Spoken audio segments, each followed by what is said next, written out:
As the sun dipped below the horizon, casting long shadows across the vast expanse of the prairie, the tension in the air was palpable. General Crook, an experienced soldier with weathered hands and eyes that had seen too many battles, believed he had the element of surprise on his side. His men, exhausted from the relentless march, were eager for a moment of respite, but Crook's mind was elsewhere. He had his sights set on Rosebud Creek, believing that, in the deepening twilight, he could launch a swift, decisive attack on the native encampment that lay beyond the hills. The atmosphere was thick with anticipation, and the soldiers whispered amongst themselves in low tones, their breath visible in the cool evening air. But what Crook didn't know was that his plan had already begun to unravel. In the distance, hidden among the undulating hills and dense brush, a Cheyenne hunting party silently moved like ghosts in the wilderness. Their sharp eyes, trained to detect even the smallest movement, caught sight of something unusual, a glint of steel in the fading light, the rhythmic stomping of hooves, the low murmur of hundreds of men. As they crept closer, their suspicions were confirmed, an army. Not just any army, but a sea of soldiers as far as the eye could see, a black wave of uniforms and rifles stretching out across the plains. Their hearts quickened, a mixture of awe and terror gripping them.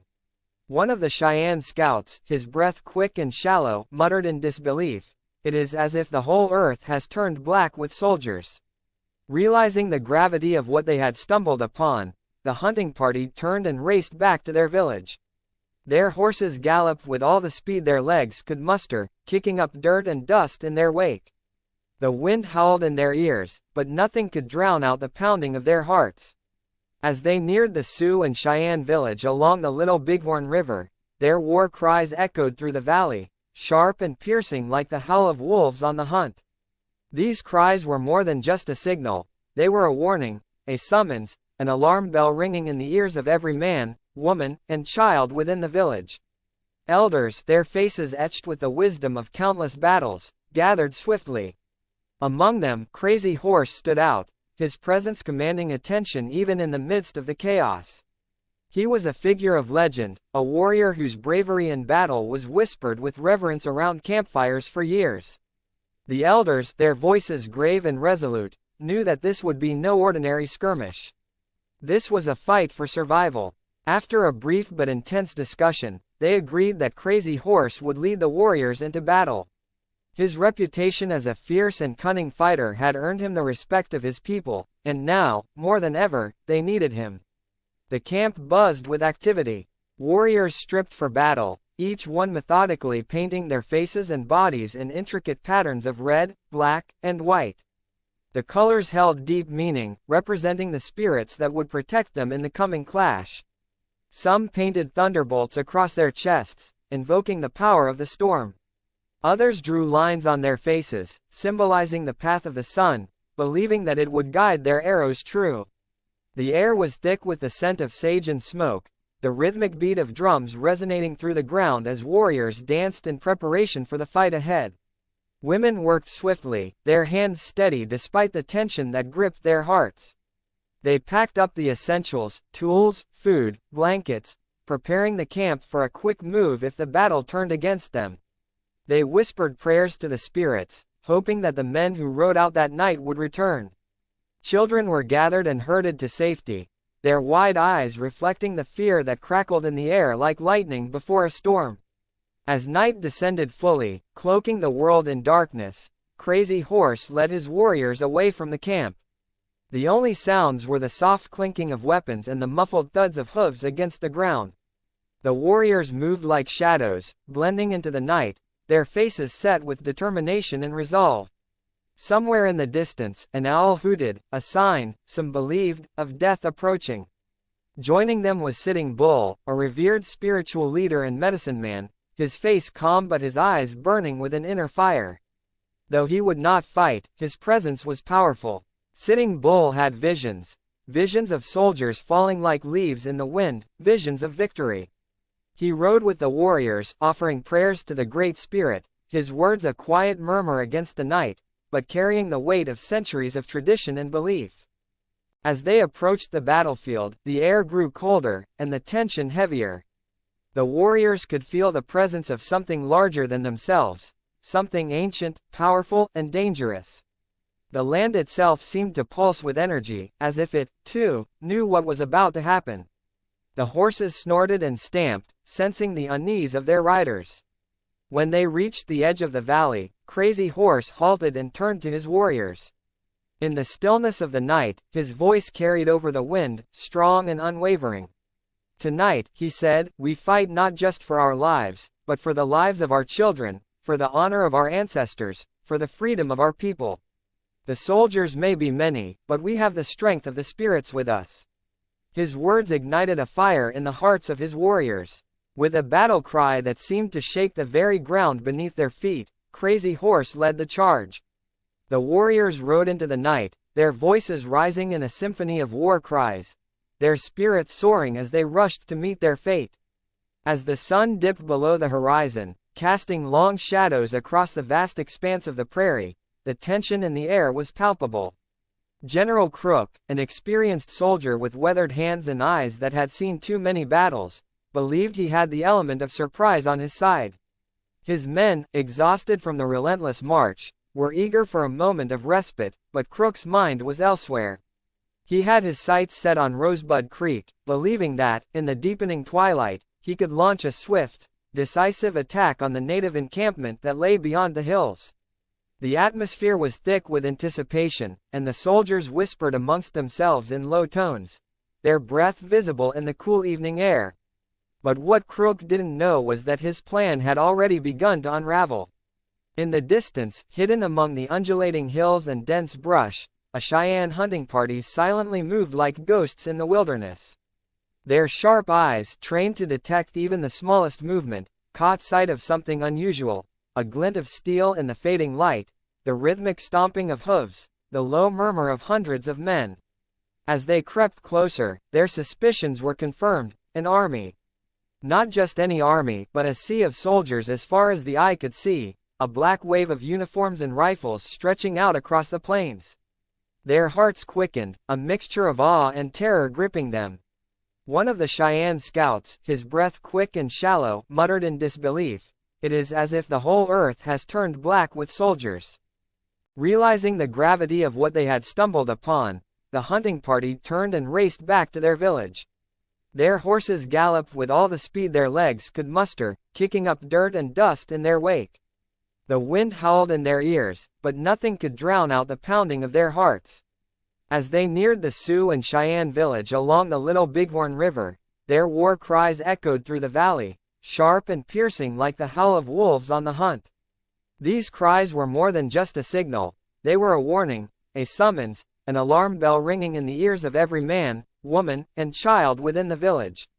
Elders, their faces etched with the wisdom of countless battles, gathered swiftly.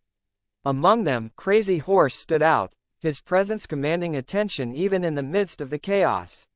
He was a figure of legend, a warrior whose bravery in battle was whispered with reverence around campfires for years. The elders, their voices grave and resolute, knew that this would be no ordinary skirmish. This was a fight for survival. After a brief but intense discussion, they agreed that Crazy Horse would lead the warriors into battle.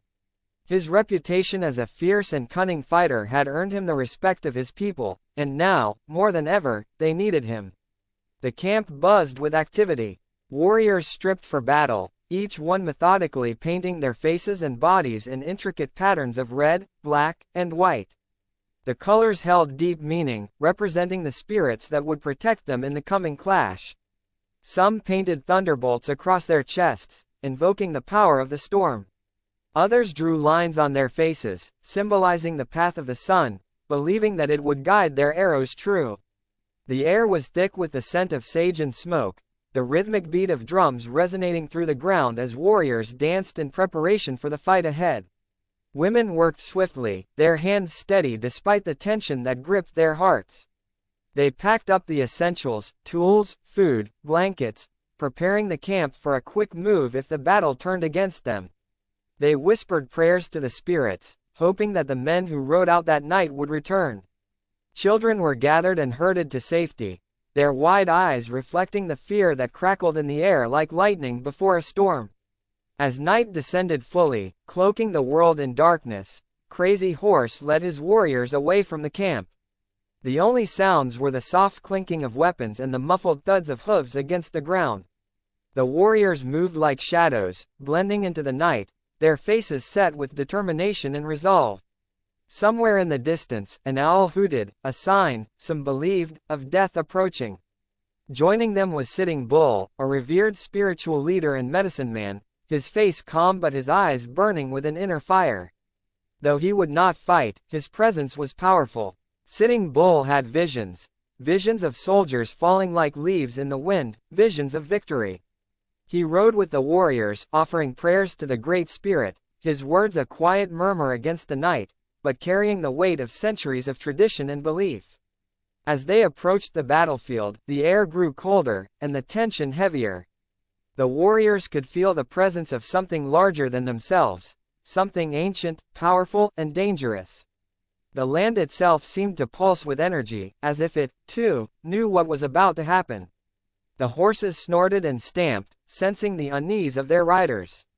When they reached the edge of the valley, Crazy Horse halted and turned to his warriors.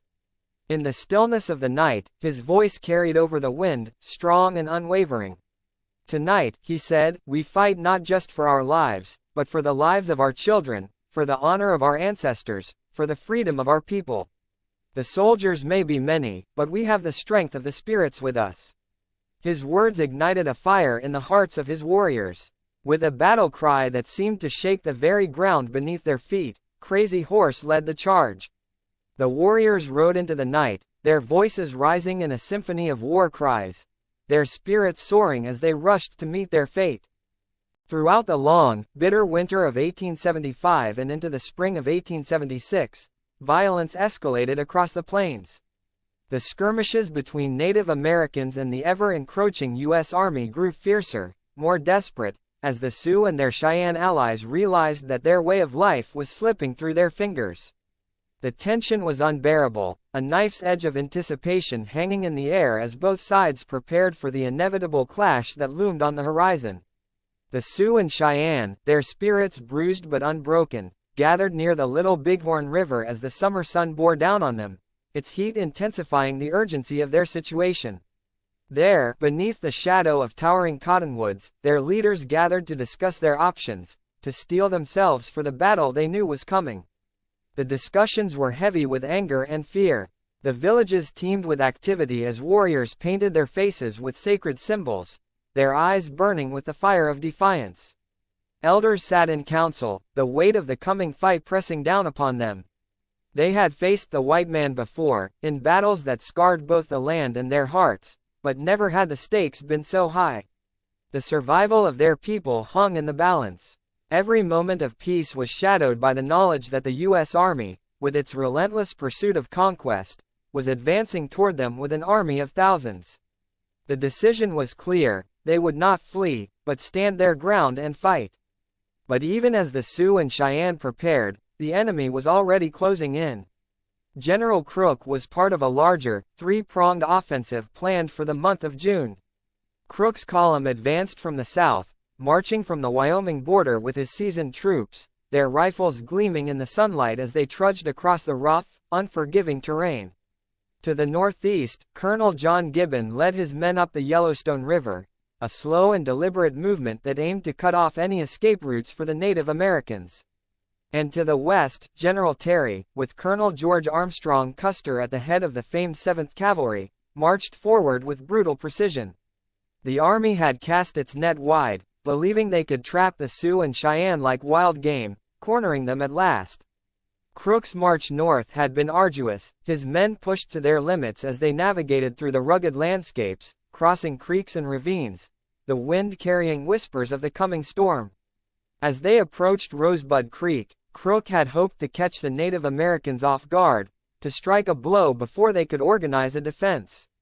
The soldiers, though tired, were determined, their faces grim with resolve. The sound of boots crunching against the dry earth and the low murmur of voices filled the air as the men set up camp. But unbeknownst to Crook, his presence had already been detected. Somewhere in the dense brush and rolling hills, a Cheyenne hunting party moved silently through the shadows, their senses attuned to every shift in the wind, every subtle sound. They were skilled trackers, and when they stumbled upon the army camp, they froze, their breath catching in their throats.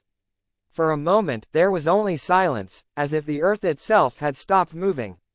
Then, one by one, they crept closer, their eyes widening in disbelief. The sight before them was like something out of a nightmare. It seemed, as one hunter would later say, that the whole earth was black with soldiers. The camp stretched on, a sea of men and horses and weapons, filling the horizon. The Cheyenne could hardly believe what they were seeing.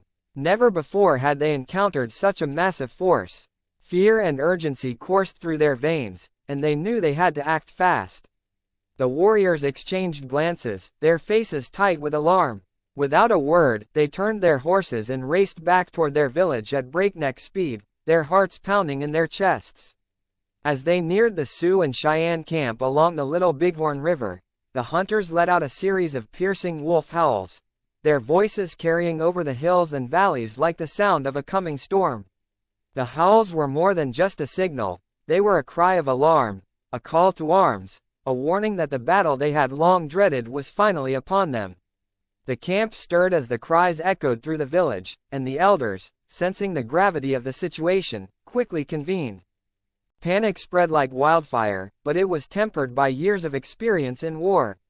The women moved swiftly, gathering what they could, readying the camp for a quick evacuation if necessary. Children were ushered to safety, their small hands clutching their mothers' skirts as they were led away from the looming danger.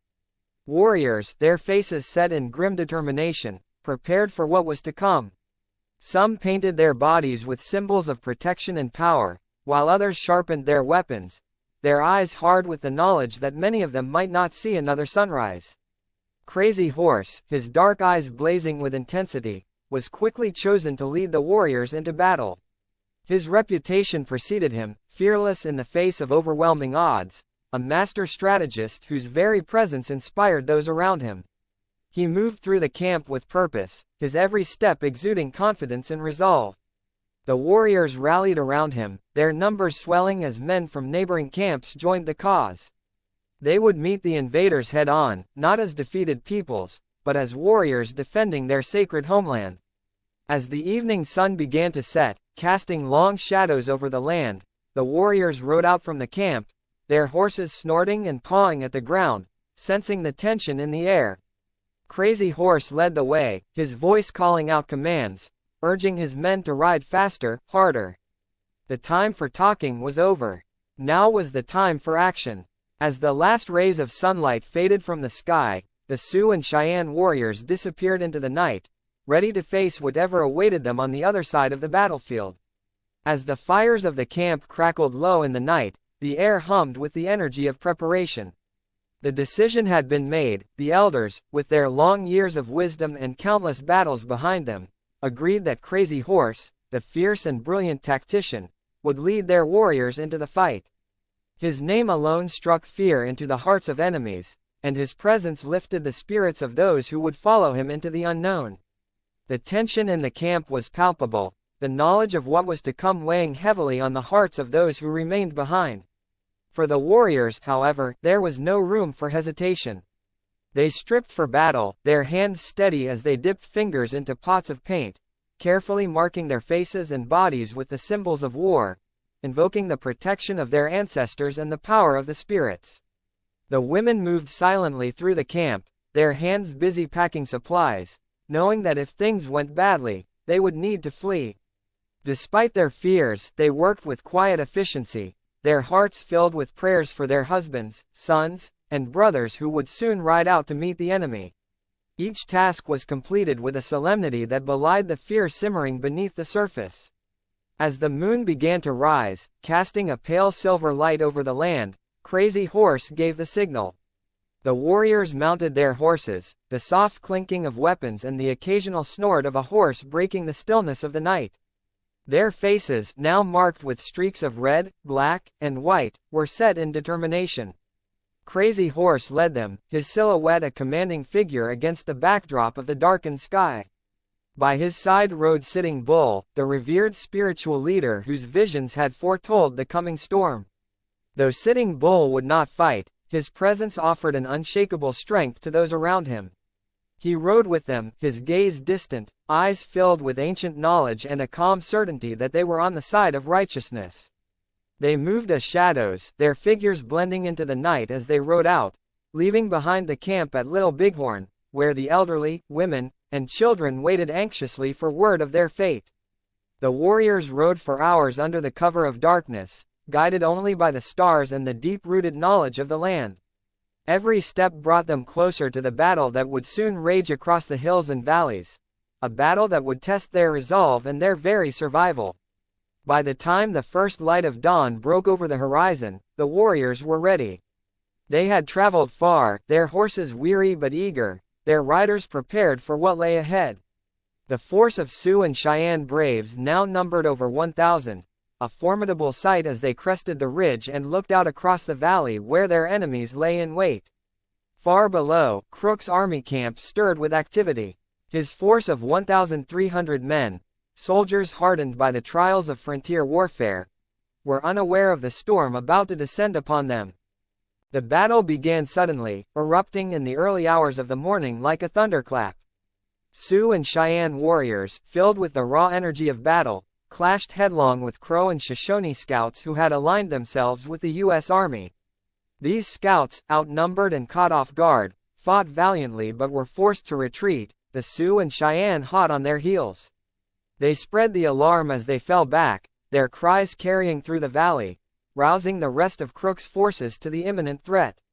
The Sioux and Cheyenne, seizing the advantage of surprise, pressed forward with relentless ferocity. The northern ridges of Crook's camp soon bristled with the sight of Sioux and Cheyenne warriors, their numbers seeming to multiply with every passing moment. The sight alone was enough to send shivers down the spines of the soldiers below. The warriors, organized into two primary groups, began their advance. A third group of riders broke away, their horses thundering across the earth as they maneuvered east, their intent clear: to outflank the army from the south and catch them in a deadly pincer. From atop the ridge, Crazy Horse surveyed the battlefield with the sharp eyes of a seasoned leader. He could see the chaos below as Crook's men scrambled to organize themselves, their formation barely holding as the Crow and Shoshone scouts fell back into their lines. With every passing minute, the Sioux and Cheyenne warriors pushed further, their war cries rising in the air like the calls of eagles before a storm. The battle was in full swing, and there was no turning back now. The U.S. Army, caught off guard by the sheer numbers and ferocity of their attackers, struggled to hold their position. The soldiers, many of them young and inexperienced, fought with desperate energy, their rifles cracking through the morning air as they tried to stem the tide of warriors descending upon them. But the Sioux and Cheyenne moved like water, flowing over the ridges, their numbers seemingly endless. As the battle raged on, the sounds of war filled the valley: shouts, the sharp crack of gunfire, the clash of steel, and the pounding of hooves. Dust rose in great clouds, obscuring the battlefield, and the smell of gunpowder mixed with the scent of sweat and blood. The Sioux and Cheyenne fought with a fire born of desperation and a deep love for their land, their families, and their freedom. For them, this battle was more than just a fight. It was a stand against a force that sought to erase their way of life.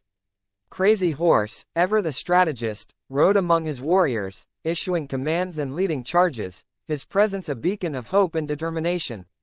His war cry cut through the din of battle, rallying his men even as the situation grew more chaotic by the minute. They fought like lions, their hearts filled with the knowledge that they fought for something greater than themselves. Sitting Bull, watching from a distance, his heart heavy with the weight of his people's struggle, prayed silently for his warriors, for their strength, and for their survival. Though he did not lift a weapon that day, his spirit was with them, guiding them, protecting them. His visions had foretold this moment, and as he watched the battle unfold, he knew that this fight would go down in history, not just for what it was, but for what it symbolized. The Battle of Rosebud was only the beginning of a war that would rage across the plains, a war that would test the will and resolve of both sides. But for the Sioux and Cheyenne, that morning marked a moment of defiance, a moment when they stood as one against the forces that sought to destroy them. The sun rose higher in the sky, casting its light over the battlefield, and the warriors of the Sioux and Cheyenne continued their charge, determined to fight until the last breath was drawn. As the first rays of the sun peeked over the horizon, the battle erupted in a thunderous wave of energy. The northern group of Sioux and Cheyenne warriors fired the opening shots, sending a scattering of bullets tearing through the army camp. The shots were wild and uncoordinated at first, but they served their purpose. They sowed panic among Crook's men, who were still struggling to mount a coherent defense. For a brief moment, the camp was thrown into disarray as soldiers scrambled to grab their rifles and find cover. But the Sioux and Cheyenne warriors, their blood up and their spirits lifted by the sight of an unprepared enemy, pressed forward with a furious charge. With every step down the slopes, they gained momentum, the pounding of hooves echoing through the valley like the rumble of distant thunder. The earth seemed to tremble beneath the weight of the charging horses, and the war cries of the Sioux and Cheyenne reverberated in the air, growing louder and more fierce with every passing second. It was an overwhelming surge of power, an unstoppable force descending upon the U.S. Army camp.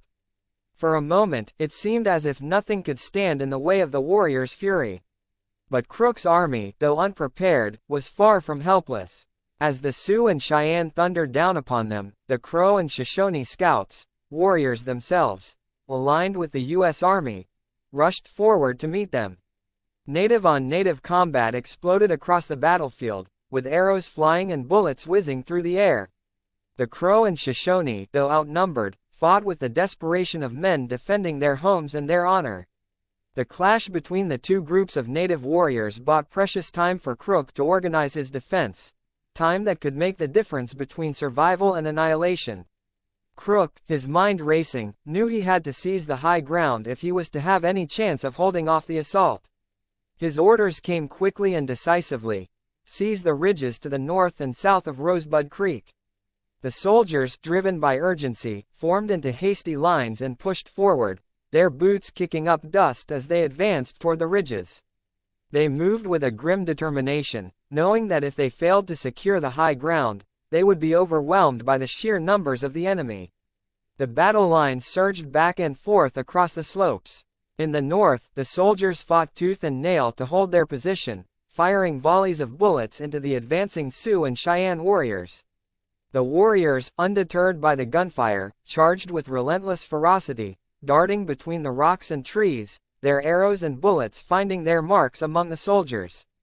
But the U.S. forces managed to hold their ground, pushing the Sioux and Cheyenne back, their superior firepower allowing them to drive the warriors away from the ridges, inch by bloody inch. Meanwhile, on the southern bluffs, another desperate struggle unfolded. Crook had ordered a detachment of soldiers to take and hold the southern heights, creating a defensive rear guard to protect the rest of the army. As these soldiers crested the southern ridges, they were met by the native group that had been flanking them, warriors who had ridden east during the earlier chaos, now ready to pounce. The attack came swiftly, like a hawk diving from the sky. Sioux and Cheyenne warriors poured down from their positions, rushing the soldiers with a savage intensity. For a moment, it seemed as if the soldiers would be overwhelmed by the ferocity of the assault. The air was thick with dust and the smell of gunpowder, the clash of steel on steel ringing through the chaos. But the soldiers, standing shoulder to shoulder, fought back with a grim resolve, repelling the attack with well-timed volleys of rifle fire. The native warriors, though relentless in their determination, were forced to fall back in the face of the disciplined defense. The southern bluffs were held, and the soldiers stood their ground, their breath coming in ragged gasps as they prepared for the next wave of the assault. In the midst of the battle, Crook issued another critical order. Some of the soldiers were detached from the main force and instructed to guard the army's horses, an essential task, for without their mounts, the army would be left vulnerable, unable to maneuver or retreat if the tide of battle turned against them. These soldiers, though removed from the thick of the fighting, stood watch with nerves on edge, knowing that their task was just as vital as the battles raging on the ridges. To the north, the situation grew even more intense. Soldiers had dismounted from their horses and formed a skirmish line across the northern ridge. Their rifles were raised, barrels gleaming in the morning light, as they advanced slowly and deliberately toward the Sioux and Cheyenne forces. The line moved like a living thing, each man connected to the next, their eyes scanning the horizon for signs of movement. The warriors, watching from their positions, could see the determination etched on the soldiers' faces. They knew this was no ordinary battle, it was a fight for survival, for dominance over the land, for the future of their people. The Sioux and Cheyenne warriors darted between the rocks and trees, firing arrows and bullets as they sought to slow the soldiers' advance. The two sides exchanged fire across the ridge, the crack of rifles and the twang of bows filling the air. For every foot of ground the soldiers gained, they paid a heavy price in blood. The warriors fought with the ferocity of lions defending their territory, but the soldiers, though outnumbered, pressed on, driven by their training and the knowledge that retreat was not an option. As the battle raged, the valley echoed with the sounds of war, the screams of the wounded, the calls of commanders shouting orders, the relentless thunder of hooves and gunfire. Dust and smoke hung in the air like a veil, obscuring the faces of men locked in combat. Every inch of ground was contested, every ridge and slope stained with the blood of the fallen. By midday, both sides had suffered heavy casualties, but the battle was far from over. The Sioux and Cheyenne, though pushed back in some areas, continued to fight with a determination that seemed to know no bounds. The soldiers, though holding their positions, were weary, their faces streaked with sweat and grime, their hands trembling with exhaustion. The day was long, and the outcome uncertain. But in the hearts of the Sioux and Cheyenne warriors, there burned a fierce resolve. They were fighting not just for victory, but for their very existence, for their land, their families, their future. And as the sun climbed higher in the sky, the battle for Rosebud Creek raged on, the echoes of war reverberating through the valley, a testament to the courage and sacrifice of those who fought on that fateful day. The battle ebbed and flowed, like the shifting tides of a great and terrible storm. As the morning wore on, the Sioux and Cheyenne, though momentarily pushed back, retreated with purpose, taking up positions on the high ground that overlooked the valley. From their elevated vantage point, they rained flanking fire upon the advancing soldiers, their arrows and bullets cutting through the air with deadly precision. Every step the U.S. Army took toward the enemy came at a heavy cost, each advance slowing to a crawl as they were forced to hunker down under the relentless barrage. The rocky ridges provided the perfect cover for the Sioux and Cheyenne, who fired from behind stones and trees, their dark eyes watching every movement of the soldiers below. It was during this grim struggle that a single event unfolded, an event that would forever mark this day in the hearts and minds of the Cheyenne.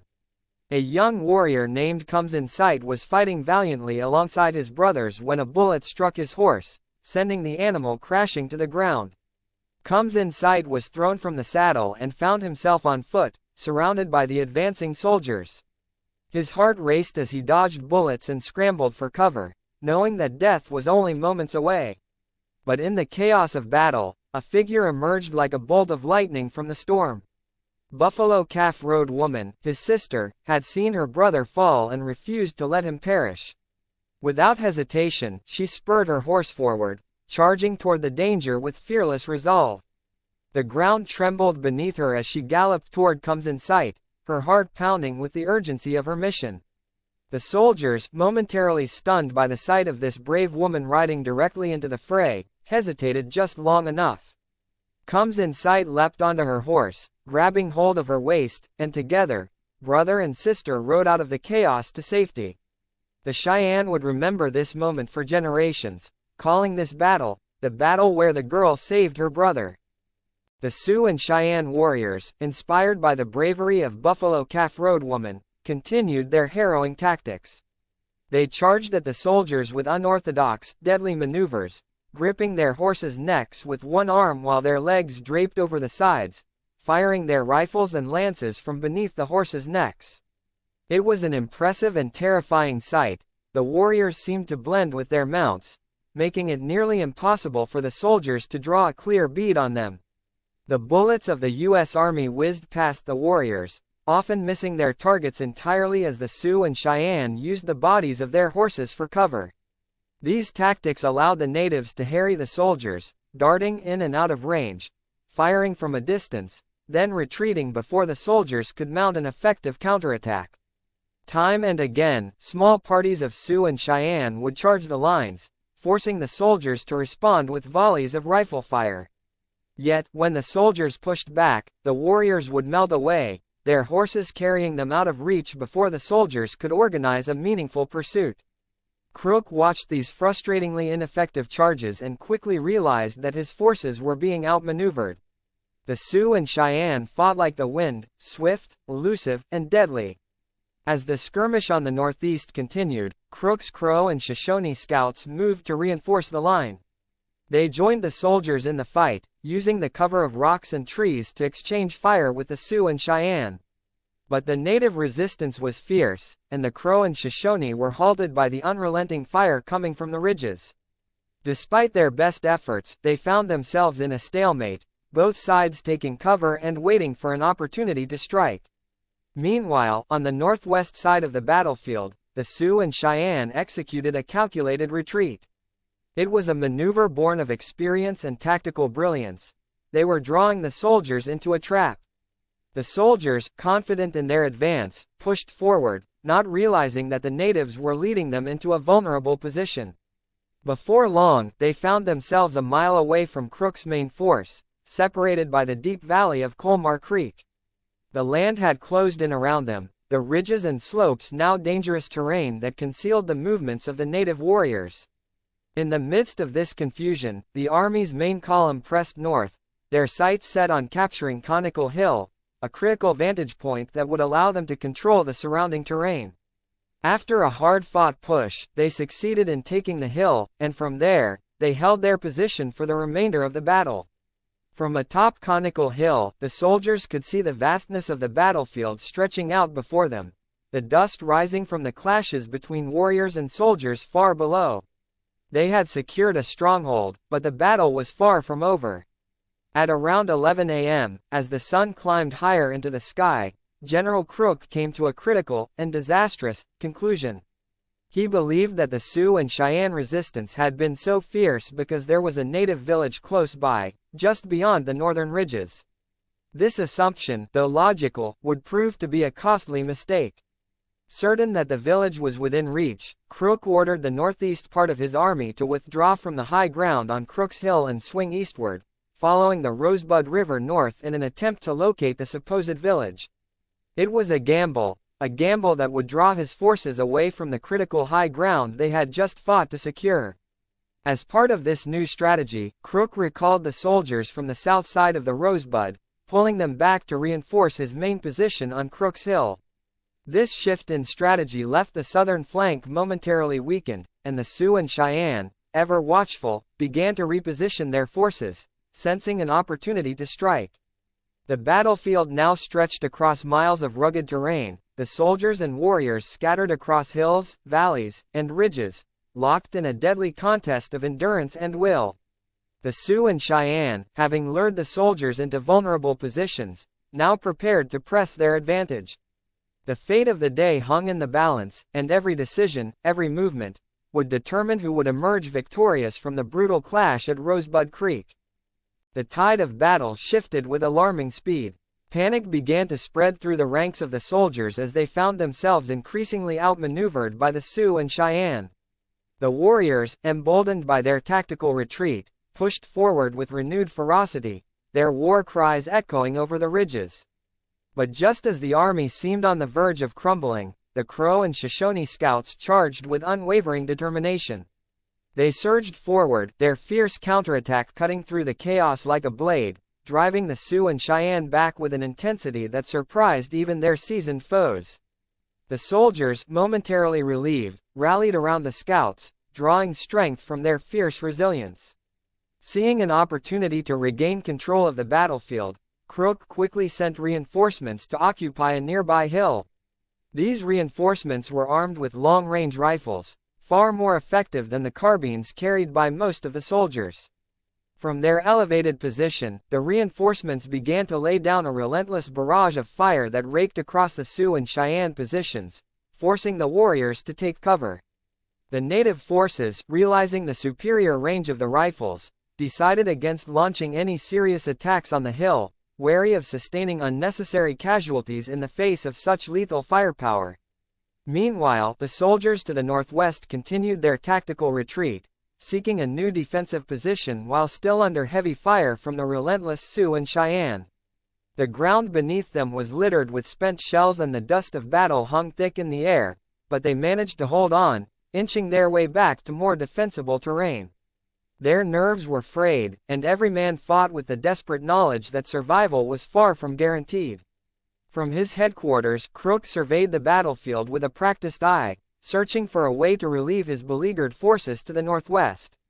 His mind raced as he devised a new plan, believing that if he could strike the rear of the Sioux and Cheyenne forces, it might force them to pull back.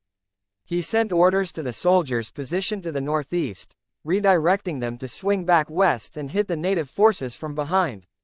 The maneuver was risky, but Crook believed it might turn the tide and relieve the pressure on his men. As the Sioux and Cheyenne continued their onslaught, they saw movement on the southern flank. Crow and Shoshone scouts, ever vigilant, had begun moving south to secure the army's vulnerable position. Sensing that the fight was shifting, the Sioux and Cheyenne paused to reassess their strategy. Exhaustion had begun to take its toll on the warriors, many of whom had been fighting for hours under the brutal heat of the sun. Seeing the returning soldiers, worn and tired from the extended fight, made the native forces rethink their next move. Rather than continue to press their advantage and risk heavy losses, the Sioux and Cheyenne made a calculated decision to turn north and withdraw from the battlefield. Crook's forces, emboldened by the sudden retreat of their enemies, pursued the Sioux and Cheyenne for a short distance, hoping to press their advantage. But the pursuit was half-hearted at best, and it wasn't long before the army realized the futility of the chase. The native warriors knew the terrain far too well, and their retreat was swift and purposeful.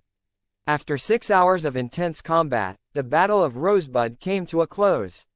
The valley, once filled with the sounds of war, now fell eerily silent, save for the soft moaning of the wounded and the distant cries of birds circling overhead.